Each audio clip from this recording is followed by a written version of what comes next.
Students, स्वागत है आप सभी का श्री समर्पण की ऑनलाइन क्लास में। और हम बात कर रहे हैं कक्षा 9 सामाजिक विज्ञान के बारे में। जैसा कि पिछले वीडियो में हम पढ़ रहे थे जलवायु के बारे में, ठीक है। पिछले वीडियो में हमने जो जलवायु की जो सामान्य विशेषताएं हैं वो कौन कौन से 3 तत्वों से मिलकर बनी है उनके बारे में चर्चा की थी। अब उसके बाद में हम चर्चा कर रहे थे जलवायु को नियंत्रित करने वाले कारक कौन कौन से होते हैं, ठीक है। तो आज के वीडियो में हम चर्चा करेंगे जलवायु को नियंत्रित करने वाले कारक कौन कौन से हैं।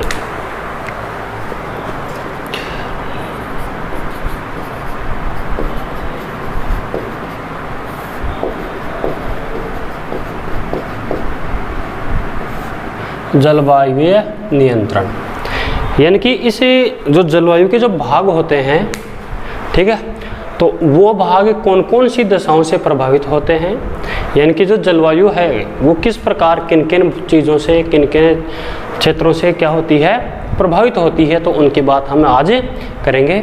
तो सबसे पहला जो इसका जो कारक है नियंत्रण करने वाला वो है अक्षांश। क्या है? अक्षांश। अक्षांशों के बारे में हम पहले वीडियो में पढ़ चुके हैं। जैसे ग्लोब के बारे में जाना था तो उसी समय हम अक्षांशों के बारे में जान चुके हैं। भाई अक्षांश रेखाएं क्या होती हैं? अक्षांश रेखाएं होती हैं पूर्व से पश्चिम की ओर जो क्षैतिज रेखाएं होती हैं ग्लोब पर, काल्पनिक रेखाएं होती हैं, तो अक्षांश कहलाती है। और जो सबसे प्रमुख जो अक्षांश है वो क्या है? भूमध्य रेखा या विषुवत रेखा, जिसको हमें 0 डिग्री अक्षांश भी कहते हैं, ठीक है। तो इस अक्षांश की स्थिति यानी कि कोई भी क्षेत्र कौन से अक्षांश में स्थित है तो उसके अनुसार क्या है कि वो जलवायु को प्रभावित करता है। जलवायु को प्रभावित करने का कारण क्या है? देखो, जैसे मान लो कि कोई क्षेत्र है या कोई देश है, अगर वो भूमध्य रेखा के आसपास स्थित होगा, ठीक है, तो वहाँ पर क्या होगी? ग्रीष्म काल की अवधि बहुत लंबी होती है, या फिर ये कहें कि जो औसत जो तापमान है वो उस स्थान का क्या होता है? ज़्यादा होता है। क्यों होता है? क्योंकि भूमध्य रेखा वाला भाग है जो भूमध्य रेखा के आसपास का जो पृथ्वी का भाग होता है वो क्या करता है? सूर्य से ज़्यादा सौर ऊर्जा या सौर ताप प्राप्त करता है। यानी कि सूर्य की किरणें क्या होती हैं? सीधी पड़ती हैं। जैसे हम बात करें ग्लोब की, जब मान लो ये पृथ्वी है, ठीक है, ये क्या है? ये 0 डिग्री अक्षांश है। यहाँ पर बात करें सूर्य की, ठीक है, तो यहाँ से आने वाली ये जो सूर्य की किरणें हैं ये क्या करती हैं कि इसे 0 डिग्री अक्षांश या फिर कहीं विषुवत रेखा यानी कि भूमध्य रेखा के आसपास क्या होती हैं? लगभग सीधी पड़ती हैं। भाई भूमध्य रेखा पर तो सीधी पड़ेंगी, लेकिन भूमध्य रेखा के आसपास में क्या करती हैं? लगभग सीधी पड़ती हैं। और जो किरणें सीधी पड़ेंगी उन किरणों से हमारी पृथ्वी क्या करती है? ज़्यादा मात्रा में सौर ताप का अवशोषण करती है। तो हम जैसे जैसे भूमध्य रेखा से दूर जाते हैं, चाहे उत्तर या फिर दक्षिण, जैसे जैसे भूमध्य रेखा से दूर जाएंगे वैसे वैसे क्या होता है कि जो किरणें तिरछी होने लगती हैं। और तिरछी होने से क्या होता है कि भूमध्य रेखा से दूर जाने पर सौर ताप में कमी आने लगती है, यानी पृथ्वी कम अवशोषण कर पाती है। क्योंकि क्या होता है? किरणें तिरछी पड़ती हैं। क्या होता है कि किरणें तिरछी पड़ती है। जैसे ध्रुवों पर क्या होता है? जैसे ध्रुवों पर आपने सुना होगा भाई पृथ्वी क्या है? 23.5 डिग्री झुकी हुई होती है। इस कारण क्या होता है कि ध्रुवों पर 6 महीने का दिन और 6 महीने की रात होती है। वो इसी कारण होती है क्योंकि पृथ्वी के झुके होने के कारण वहाँ पर क्या होती है? सूर्य किरणें बहुत ही तिरछी पड़ती हैं। तो कहने का मतलब यह है कि किसी भी स्थान की अक्षांशीय स्थिति भूमध्य रेखा से जितनी दूर होगी वहाँ पर क्या होता है? तापमान उतना ही कम होता जाता है। और जो क्षेत्र भूमध्य रेखा के जितना पास होगा वहाँ पर तापमान उतना ही ज़्यादा होता जाता है, ठीक है। तो ये क्या है? ये कारक है, अक्षांशीय कारक है, जलवायु को प्रभावित करने वाला प्रमुख कारण है, ठीक है। आइए बात समझ में। दूसरा जो इसका कारण है यह है तुंगता, या जिसको हम कहें ऊंचाई। पिछले वीडियो में हमने पढ़ा था कि जो समुद्र तल से जो ऊंचाई होती है उसको तुंगता कहते हैं। तो तुंगता या ऊंचाई किस प्रकार जलवायु को नियंत्रित करती है? जैसे हम पढ़ते आए हैं कि जैसे जैसे हम धरातल से ऊपर की ओर सौरमंडल में जाते हैं, जैसे जैसे हम धरातल से ऊपर की ओर सौरमंडल में जाते हैं वैसे वैसे क्या होता है, तापमान कम होता जाता है। क्या होता जाता है, तापमान कम होता जाता है। ठीक है, और ये माने कि भाई जैसे हम 1 किलोमीटर ऊपर सौरमंडल में जा रहे हैं धरातल से ऊपर की ओर, तो कितना तापमान कम होता है, लगभग 6.5 डिग्री सेंटीग्रेड तापमान कम होता है। 1 किलोमीटर ऊंचाई पर कितना तापमान कम होता है, लगभग 6.5 डिग्री यानी 6.5 डिग्री सेंटीग्रेड तापमान की दर से तापमान कम होता जाता है। तो जैसे जैसे हम ऊपर जाएंगे वैसे वैसे क्या होता जाता है, तापमान कम होता जाता है। तो इससे हम ये निष्कर्ष निकालते हैं कि जो स्थान समुद्र तल से जितना अधिक ऊंचाई पर होगा, समुद्र तल से जितना अधिक ऊंचाई पर होगा, उस स्थान का औसत तापमान उतना ही कम होता है। ज़्यादा तापमान का मतलब ज़्यादा गर्मी, कम मतलब कम गर्मी, या फिर जैसे मान लो जैसे जैसे शून्य के पास आता जाता है तापमान वैसे वैसे सर्दी बढ़ती जाती है। तो कहने का मतलब ये है कि जो क्षेत्र धरातल से जितनी ऊंचाई पर होगा, जो क्षेत्र धरातल से जितना ऊंचाई पर होगा, वहाँ का जो औसत तापमान है वो क्या होता है, कम होता जाता है। जैसे हम हिमालय की बात करें, हिमालय की औसत ऊंचाई कितनी मानते हैं, औसत ऊंचाई 6000 मीटर मानते हैं। ठीक है, कितनी है, 6000 मीटर है। तो हम अगर 6000 के हिसाब से देखें तो लगभग कितना तापमान हो गया भाई, इसको 6 से गुणा कर दो, 6 किलोमीटर, लगभग 6000 मीटर का मतलब 6 किलोमीटर ऊपर। ठीक है, तो 6 पंजे 30 और 6 जगह 36, लगभग 39 डिग्री सेंटीग्रेड तापमान कम हो जाएगा। कितना कम हो जाएगा, 39 डिग्री सेंटीग्रेड तापमान कम हो जाएगा। अब अपन ये माने कि धरातल का औसत तापमान अगर 36 डिग्री लें, जैसे माना कि धरातल का औसत तापमान हम कितना ले लें, 36 डिग्री सेंटीग्रेड ले लें। अगर उसी अक्षांश पर हम जाएं कहाँ, हिमालय पर, हिमालय पर यानी कि 6000 मीटर की ऊंचाई पर, यानी कि 6 किलोमीटर की जो औसत ऊंचाई है हिमालय की, उस पर हम देखें तो 36 डिग्री से कितना तापमान कम हो जाएगा, 39 डिग्री कम हो जाएगा। यानी कि कितना, -3 डिग्री सेंटीग्रेड तापमान हो जाएगा। और तापमान माइनस में जाते ही क्या होता है, पहाड़ों की चोटियों पर बर्फ़ जमने का यही कारण होता है भाई। जैसे जैसे हम ऊंचाई पर जाते हैं, पहाड़ों की जो ऊंची चोटियां हैं, यानी कि हिमालय की जो ऊंची चोटियां हैं, वहाँ पर बर्फ़ जमने का यही कारण है कि जैसे मान लो हम 5-6 किलोमीटर से ऊंचाई पर जाते हैं तो तापमान क्या होता है, शून्य से नीचे जाने लगता है। और जैसे ही तापमान शून्य से नीचे जाता है तो इन पर्वतों की, पहाड़ों की चोटियों पर बर्फ़ जमना प्रारंभ हो जाती है। अब तापमान की जो हिमालय की जो सबसे ऊँची चोटी की बात करें, जैसे हिमालय है 8848 मीटर है, तो वहाँ का तापमान अगर औसतन समुद्र तल से ऊंचाई ज्ञात करें तो क्या कर सकते हैं, यानी कि लगभग ये माने कि आप जैसे मान लो -55 है 60 डिग्री, यानी कि कम कर दें औसत तापमान से, तो वहाँ पर क्या होता है कि -15 से 20 डिग्री टेम्परेचर होता है। तो इसी कारण वहाँ क्या होती है, बर्फ़ ज़्यादा होती है। तो कहने का मतलब ये है कि जो क्षेत्र या जो स्थान समुद्र तल से जितना ऊंचा होगा वह उस स्थान का तापमान औसतन क्या होता है, कम होता जाता है। जैसे जैसे हम समुद्र तल से नीचे की ओर जाते हैं, कुछ स्थान पृथ्वी पर ऐसे भी हैं जो समुद्र तल से भी नीचे हैं, ठीक है, तो वहाँ क्या होता है, तापमान बढ़ता जाता है। ठीक है, तो ये इसका दूसरा कारण है तुंगता या ऊंचाई, यानी कि समुद्र तल से ऊंचाई। तो समुद्र तल से ऊंचा नीचा अगर कोई स्थान है तो वो भी किसको प्रभावित करता है, जलवायु को नियंत्रित करता है। आई बात समझ में? ठीक है, अब हम जो इसका तीसरा भाग है, ठीक है, तीसरा भाग है वायुदाब एवं पवन तंत्र। कौन सा है, वायुदाब एवं पवन तंत्र।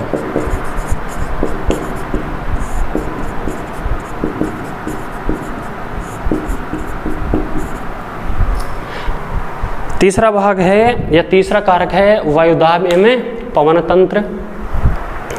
तो जो जलवायु है, ये जलवायु क्या करती है कि जैसे मानसून आता है पवनों के माध्यम से आता है। पवनें क्यों चलती हैं, जब वायुदाब में भिन्नता होती है तभी पवनें चलती हैं। किस प्रकार चलती हैं कि जिस स्थान का जो वायुदाब कम होता है तो उस ओर हवाएं आती हैं, यानी कि जहाँ का वायुदाब कम होता है उधर हवा आएंगी कहाँ से, जिस स्थान का वायुदाब ज़्यादा होता है। यानी कि पवन हमेशा क्या करती है, यहाँ पर माने हाई प्रेशर यानी कि उच्च दाब, और यहाँ पर माने लो प्रेशर यानी कि निम्न दाब। तो हमेशा हवा का जो दिशा किधर रहेगी, उच्च वायुदाब से निम्न वायुदाब की ओर पवनें चलती हैं। अब जैसे हम माने कि सर्दियों के मौसम में स्थल भाग का जो तापमान होता है वो ज़्यादा होता है, ठीक है, वो जो जल भाग का तापमान है वो क्या होता है, कम होता है। तो जो सर्दियों में जो हवाएं चलती हैं वो स्थल भाग से जल भाग की ओर चलेंगी। अब जब मौसम परिवर्तन होता है तो उसके बाद हम देखते हैं कि गर्मियों में क्या होता है कि स्थल भाग का तापमान बहुत कम हो जाता है और जल भाग का तापमान ज़्यादा होता है, ठीक है। तो इस कारण क्या फिर गर्मियों के बाद में, जैसे गर्मियों में तापमान जो अधिक ताप के कारण क्या होता है, कम वायुदाब हो जाता है। उस कारण जो पवनें हैं वो जल भाग से स्थल भाग की ओर चलना प्रारंभ हो जाती हैं। और जब पवनें जल भाग से स्थल भाग की ओर आती हैं, यानी कि समुद्रों से जब थल भाग की ओर आएंगी, भूभाग की यानी कि जैसे भारत की ओर आएंगी, तो अपने साथ क्या लाती हैं, जैसे समुद्र के ऊपर से बह रही हैं तो अपने साथ आर्द्रता लाती हैं। और आर्द्रता से भरी हुई पवनें क्या करती हैं, जैसे ही स्थल भागों में प्रवेश करती हैं तो अनेक कारणों से वो अपना जो अधिकतर जो आर्द्रता है, यानी आर्द्रता का मतलब क्या, उसमें जल की मात्रा है, तो वो क्या करती हैं, वर्षा के माध्यम से स्थल भागों में गिरा देती हैं। तो जब वर्षा होगी पवनों के माध्यम से तो वो भी क्या होगा, उस जलवायु का नियंत्रक कारक होगा, ठीक है। तो तीसरा क्या है, वायुदाब एवं पवन तंत्र, यानी कि जब उच्च वायुदाब से निम्न वायुदाब की ओर पवनें चलती हैं तो ये चलने वाली पवनें जब जल भाग से स्थल भाग की ओर जाती हैं तो क्या करती हैं, अपने साथ आर्द्रता लाती हैं और वर्षा करती हैं।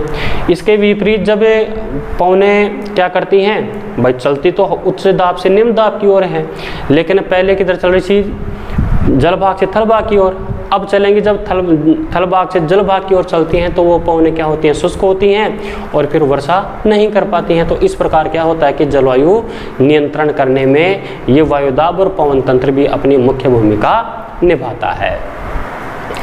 अब जो अगला पॉइंट है वो है समुद्र से दूरी। अगला कारक कौन सा है, समुद्र से दूरी। अब आपने सुना होगा कि जो सागरों के पास या समुद्र के पास जो भूभाग होते हैं उन भूभागों में ना ही तो अधिक गर्मी पड़ती है और ना ही अधिक सर्दी पड़ती है। इसका कारण क्या होता है, इसका कारण होता है ये जो महासागरीय प्रभाव है या जिसको हम महाद्वीपीय प्रभाव कह सकते हैं, ठीक है, तो उस कारण होता है। अब वो किस प्रकार प्रभावित करता है, जैसे हम बात करें दक्षिण भारत की, इसके तीन और क्या है, समुद्र है, ठीक है भाई, इधर अरब सागर, हिंद महासागर और बंगाल की खाड़ी, ठीक है। तो ये जो सागरीय भाग है ये सागर है या जल है, तो जल क्या होता है, मृदा की अपेक्षा धीरे ठंडा होता है, धीरे गर्म होता है और धीरे ही ठंडा होता है। जबकि थलभाग क्या होता है, वो जल्दी गर्म होता है, जल्दी ठंडा हो जाता है। तो इस कारण यहाँ क्या होता है कि ये जो समुद्र के आसपास के जो भाग हैं, समुद्रों के आसपास के जो भाग हैं, इसी जो सागरीय पवनें होती हैं, इन सागरीय पवनों के कारण वहाँ का तापमान, यानी कि जो सागर के पास में या समुद्र के पास में जो भूभाग है वहाँ तापमान में ज़्यादा उतार चढ़ाव नहीं हो पाता है, ठीक है। और जब तापमान में उतार चढ़ाव नहीं होता है तो जलवायु कैसी होती है, लगभग सम होती है। जलवायु कैसी होती है, लगभग सम होती है। लेकिन जैसे जैसे हमें सागरीय भाग से दूर जाते हैं, ठीक है, तो इन सागरीय पवनों का, या फिर कहें कि महासागरीय धाराओं का जो प्रभाव है वो कम होता जाता है। और ये प्रभाव कम होने से यहाँ पर जो जलवायु होती है वो क्या होती है, विषमकारी होती है। जबकि सागरीय भागों के आसपास जो जलवायु होती है वो कैसी होती है, समजलवायु होती है, ठीक है। तो ये जो इसका कारक है महासागरीय धाराएं या महासागरीय प्रभाव, इसके कारण क्या होती है, जलवायु में विषमता और समता पाई जाती है। अब हम बात करें, ठीक है, ये समुद्र से दूरी इसको जलवायु को प्रभावित करती है। अगला है महासागरीय धाराएं।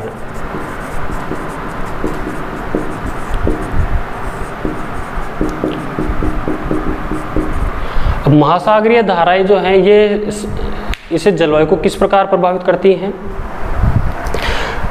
तो जैसे मान लो कि किसी भूभाग के पास में अगर ठंडे जल की धारा है तो वो अपने आसपास के धरातल को भी क्या कर देती है, उसी के अनुकूल बना देती है। ठीक है, यानी कि अपने आसपास के प्रदेश को क्या रखती है, बहुत ही ठंडा रखती है। उसी प्रकार अगर हम ये माने कि अगर कोई जैसे किसी स्थान पर अगर ठंड अधिक पड़ती है लेकिन वहाँ पर जो समुद्र है और उस समुद्र में अगर गर्म जल की धारा बहती है तो वो उसके आसपास के धरातल को क्या नहीं होने देगी, जमने नहीं देगी। यानी कि वहाँ पर जो जलवायु है उसको कैसे बनाए रखती है, सम बनाए रखती है। तो इसी प्रकार जो ये महासागरीय धाराएं हैं ये भी क्या करती हैं, जलवायु को नियंत्रण करने में अपनी महत्वपूर्ण भूमिका निभाते हैं। ठीक है, तो 5वां पॉइंट हो गया महासागरीय धाराएं। और जो इसका अंतिम जो बिंदु है वो है उच्चावच।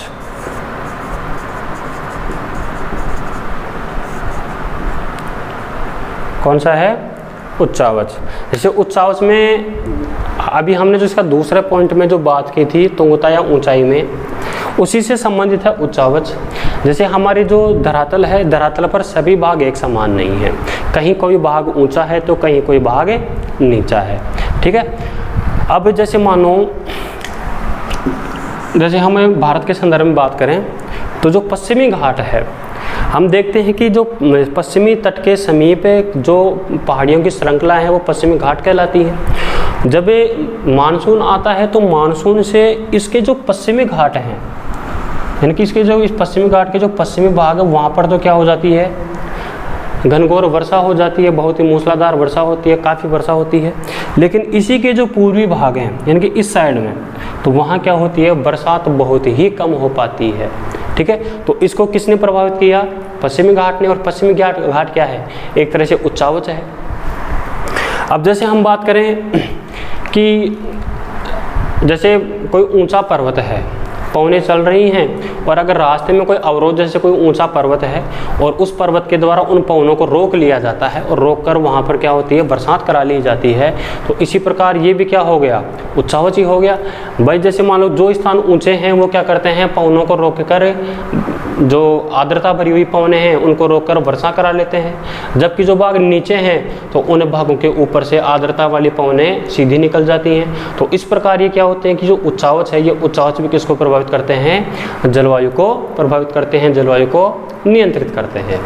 ठीक है, तो ये हैं जलवायु को नियंत्रित करने वाले 6 प्रमुख कारक। ठीक है, आई होप कि आपको ये समझ में आया होगा। अब इसके बाद में हम बात करेंगे भारत की जलवायु को। इस प्रकार ये तो हम क्या कर रहे थे कि जलवायु को नियंत्रित करने वाले सामान्य कारक पढ़ रहे थे। अब हमें भारत के विशेष संदर्भ में बात करें, किसके संदर्भ में बात करें, भारत के संदर्भ में बात करें तो भारत की जलवायु को प्रभावित करने वाले कारक कौन कौन से हैं। भारत की जलवायु को प्रभावित करने वाले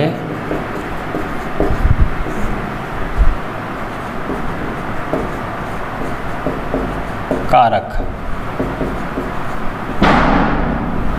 ठीक है, भारत की जलवायु को प्रभावित करने वाले कारक। और इसमें जो सबसे पहला कारक है वो है अक्षांश।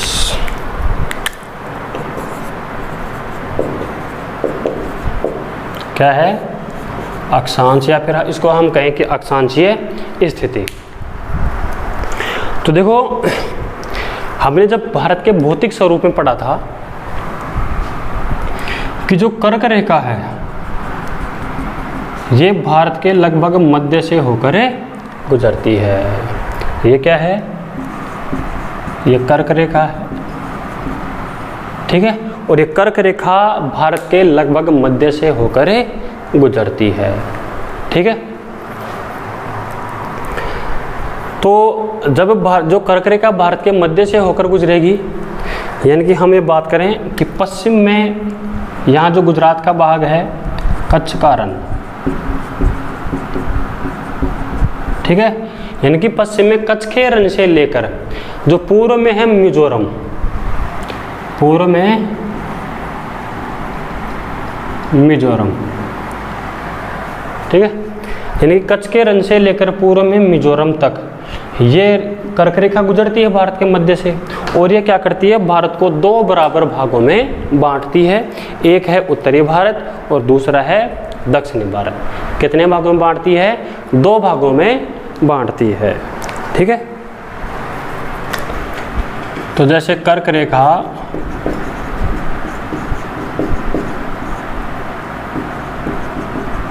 भारत के मध्य से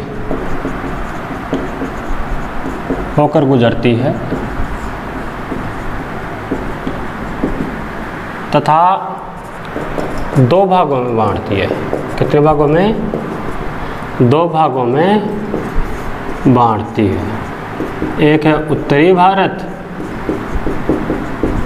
और दूसरा है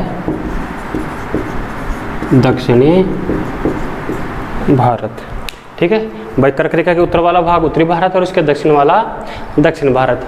ठीक है, अब जो इसका जो आधा भाग है, कौन सा? जो आधा भाग है ये नीचे वाला, ये तो है उष्णकटिबंधीय क्षेत्र में आता है। कौन क्षेत्र में आता है? उष्णकटिबंधीय क्षेत्र में।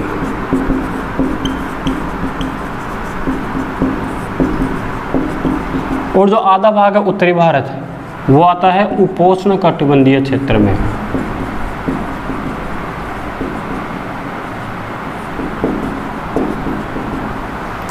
ठीक है, क्योंकि जैसे हम कर्क रेखा से दक्षिण की ओर जाते हैं, ठीक है, तो नीचे क्या आएगी? भूमध्य रेखा आएगी।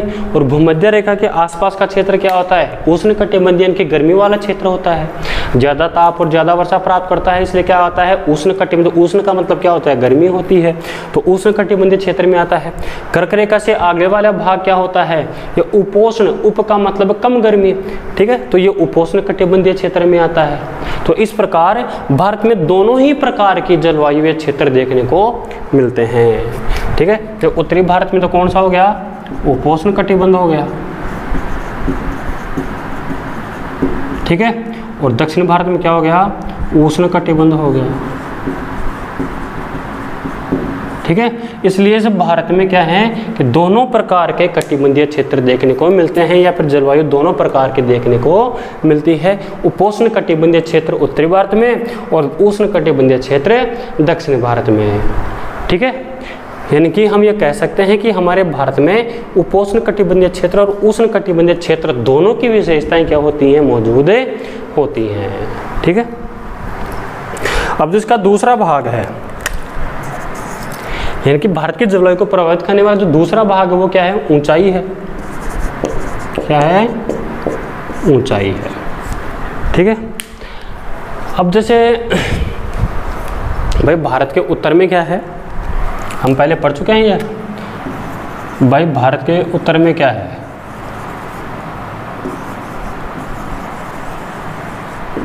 हिमालय है कि नहीं है? भारत के उत्तर में क्या है? हिमालय है, जो कि पूर्व से पश्चिम की ओर एक वृत्ताकार यानी चाप के रूप में फैला हुआ है, वृत्ताकार चाप के रूप में फैला हुआ है। ठीक है, तो इस जो हिमालय की औसत ऊंचाई कितनी है? 6000 मीटर है। क्या है? इसी हिमालय की औसत ऊंचाई 6000 मीटर है। हम बात करें दूसरी ओर, भाई ये तो उत्तरी भारत का हो गया। दूसरी ओर बात करें किसकी? दक्षिण भारत में जो तटीय मैदान है, दक्षिण भारत में जो तटीय मैदान है उनकी औसत ऊंचाई क्या है? 30 मीटर ही है। तो जैसे हम इसकी बात करें, इसकी जो औसत ऊंचाई है यह है 6000 मीटर। और जो पूरी तटीय भाग हैं, इन पूरी तटीय भागों की औसत ऊंचाई कितनी है? इनकी है 30 मीटर। ठीक है, समुद्र तल से ऊंचाई की बात कर रहा हूं मैं। औसत ऊंचाई कितनी है? 30 मीटर है। तो ये जो हिमालय है, ये हिमालय क्या करता है कि जैसे मध्य एशिया में जलवायु कैसी होती है? सर्दियों के दिनों में बहुत ही ठंड पड़ती है, तो उस मध्य एशिया से आने वाली ठंडी हवाओं को क्या करता है? रोक लेता है। भाई इधर से हवाएं आएंगी, ये चूँकि इसकी ऊंचाई क्या है? बहुत ज़्यादा है, और ये ज़्यादा ऊंचाई होने के कारण ये क्या करता है कि इन ठंडी साइबेरियन हवाओं को आने से रोकता है, और भारत की जलवायु को क्या कर रखता है? ये समय बनाए रखता है। यानी जैसी है, जैसे जो उष्ण और उपोष्ण कटिबंधीय क्षेत्र है वो उसको बनाए रखता है। अगर हिमालय नहीं होता तो क्या होता है कि वो ठंडी हवाएं भारत में भी प्रवेश करती और यहाँ के मौसम को बिल्कुल ठंडा कर देती। ठीक है, तो ये क्या है कि ये ऊंचाई इसे भारत की जलवायु को प्रभावित करती है। ठीक है,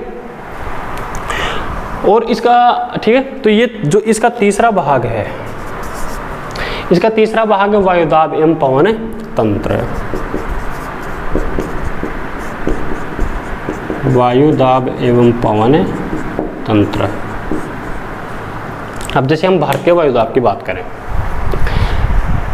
जैसे हिमालय और हिमालय के आसपास का क्षेत्र, एक तरफ तो क्या है स्थल भाग है और दूसरी तरफ क्या है जल भाग है नीचे की ओर, ठीक है। अब हम देखते हैं कि सर्दियों के दिनों में, जैसे अभी थोड़ी देर पहले हमने चर्चा की थी कि सर्दी के मौसम में क्या होता है, स्थल भागों का वायुदाब ज़्यादा होता है। स्थल भागों का वायुदाब क्या होता है, ज़्यादा होता है, और जल भागों का वायुदाब कम होता है। ये वायुदाब कम ज़्यादा होने का कारण क्या है भाई, सर्दियों के मौसम में यहाँ पर क्या होती हैं भाई, तापमान कम होता है। तापमान कम क्यों होता है, क्योंकि सूर्य किरणें तिरछी पड़ती हैं, इसके कारण जो यहाँ पर जो भूभाग है वो कम सौर ताप को अवशोषित कर पाता है। और जब तापमान कम होता है तो धरातल के पास वाली वायु भी क्या होती है, कम गर्म हो पाती है और ऊपर नहीं उठ पाती है, जिसके कारण क्या होता है, ये हवाएं जो ठंडी हवाएं हमेशा नीचे की ओर जमती हैं, जबकि गर्म हवाएं हमेशा ऊपर की ओर उठती हैं। जब सर्दियों में ठंडी हवाएं नीचे की ओर जमती हैं तो वहाँ का वायुदाब क्या हो जाता है, ज़्यादा हो जाता है, ठीक है। तो इस मौसम में क्या करती हैं, जो हवाएं हैं ये उत्तर से दक्षिण की ओर बहने लगती हैं, यानी स्थल भाग से जल भाग की ओर बहने लगती हैं, ठीक है। तो उस समय तो क्या होता है कि कोई खास बरसात नहीं आती है। लेकिन जैसे जैसे गर्मी का मौसम प्रारंभ हो जाता है तो इसे जो मध्य भारत या फिर हम कहें कि उत्तरी पश्चिमी भारत और मध्य एशियाई क्षेत्र में क्या होता है कि अधिक गर्मी पड़ती है। अधिक गर्मी पड़ने से धरातल के पास वाली वायु होकर गर्म होकर ऊपर उठती है, और जब वायु गर्म होकर ऊपर उठेगी तो नीचे की वायु क्या हो जाएगी, धरातल के पास वाली वायु कम हो जाती है, यानी कि वहाँ का वायुदाब कम हो जाता है। जबकि जो सागरीय भाग हैं वहाँ का तापमान क्या होता है, कम रहता है स्थल भाग की अपेक्षा। गर्मी में भाई ये भाग, इस भाग का तापमान ज़्यादा होता है और समुद्र में तापमान कम होता है। तो जहाँ पर तापमान ज़्यादा होता है वहाँ पर वायुदाब उल्टा होता है, यानी कि ज़्यादा तापमान का मतलब कम वायुदाब और कम तापमान का मतलब है ज़्यादा वायुदाब। तो इस कारण इन भागों में तो क्या होता है, वायुदाब कम होता है, और इन भागों में क्या होता है, वायुदाब ज़्यादा होता है।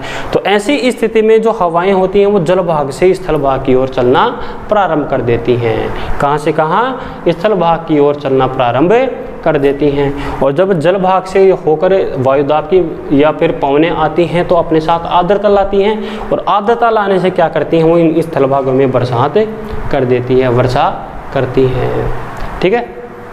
आया बात समझ में। तो ये जो ये भारत है, ये भारत की का जो जलवायु, भारतीय जलवायु है, ये देखो अलग अलग वायुमंडलीय अवस्थाओं से प्रभावित होती है।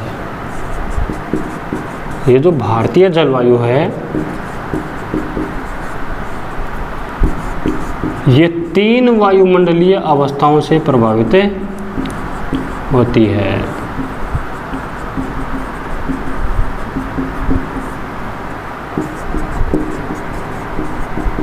कितनी अवस्थाओं से प्रभावित होती है, 3 वायुमंडलीय अवस्थाओं से प्रभावित होती है, ठीक है।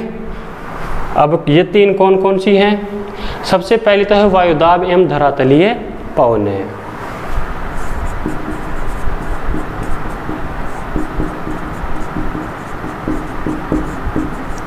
वायुदाब एवं धरातलीय पवनें, ठीक है।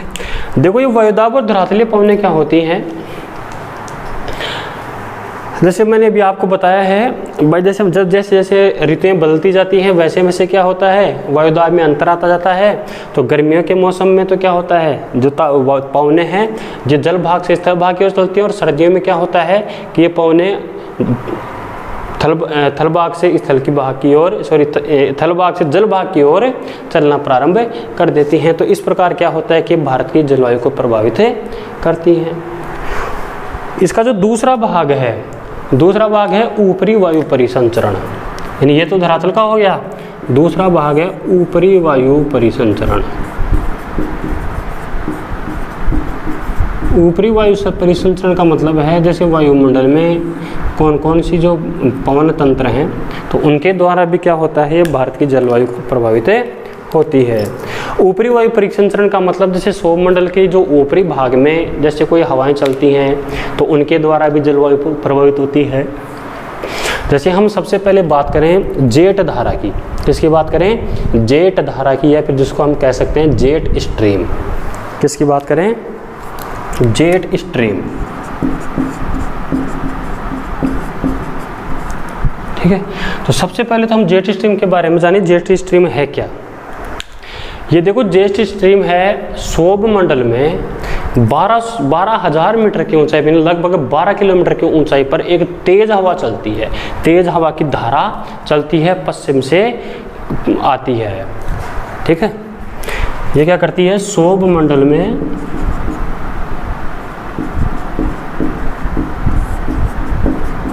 12,000 मीटर की ऊंचाई पर, कितनी ऊंचाई पर है, 12,000 मीटर की ऊंचाई पर पश्चिमी प्रवाह है, यानी पश्चिम से बहती है। ठीक है, यानी कि एक तेज हवा की धारा है जो कि सौर मंडल में 12,000 मीटर की ऊंचाई पर पश्चिम से बहती है, और उसको हम क्या नाम देते हैं, जेट धारा या जेट स्ट्रीम कहते हैं। अब देखो जो इसका जो अस्तित्व होता है वो कहाँ होता है, ये 27 से 30 डिग्री उत्तरी अक्षांश के मध्य होता है। कहाँ होता है, 27 से 30 डिग्री उत्तरी अक्षांश के मध्य होता है। ठीक है, तो ये जब जो ये जेट स्ट्रीम चलती है तो ये जेट स्ट्रीम क्या करती है, जेट धारा क्या करती है कि यह जो ऊपरी जो वायुमंडलीय अवस्थाएं हैं उनको बदल देती है, ये तेज गति से चलती है और हवाओं का रुख मोड़ देती है, जलवायु को प्रभावित करती है। ठीक है, तो इस प्रकार ये ऊपरी वायु संचरण में भारत की जलवायु को प्रभावित करने का वाला कौन सा कारक है, जेट स्ट्रीम। कौन सा है, जेट स्ट्रीम है। और ये देखो तेज गति की पवन होती है। ठीक है, इसकी जो गति होती है, ये गति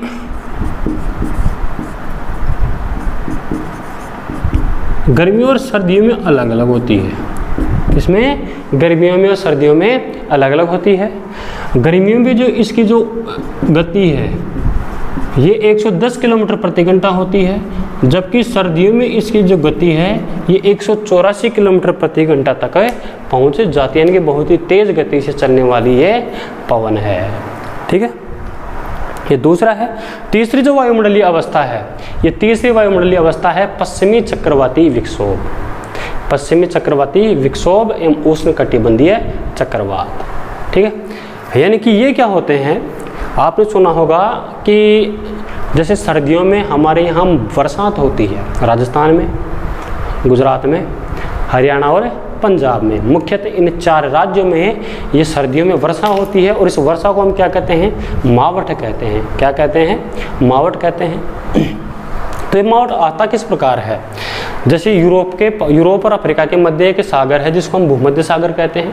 तो भूमध्य सागर से उत्पन्न होने वाले चक्रवात होते हैं, क्या होते हैं, भूमध्य सागरीय क्षेत्र से उत्पन्न होने वाले चक्रवात होते हैं, और इनके द्वारा इस भारत में, यानी कि भारतीय जो उत्तरी और उत्तरी पश्चिमी भारत, उत्तरी और उत्तरी पश्चिमी भारत में क्या होती है, बरसात होती है। कौन कौन से राज्यों में, गुजरात, राजस्थान, पंजाब और हरियाणा, इन 4 राज्यों में बरसात होती है। सबसे ज़्यादा बरसात होती है अपने राजस्थान में। ठीक है, तो ये जो पश्चिमी, इसका जो तीसरा भाग है पश्चिमी चक्रवाती विक्षोभ, तीसरा भाग कौन सा है, पश्चिमी चक्रवाती विक्षोभ।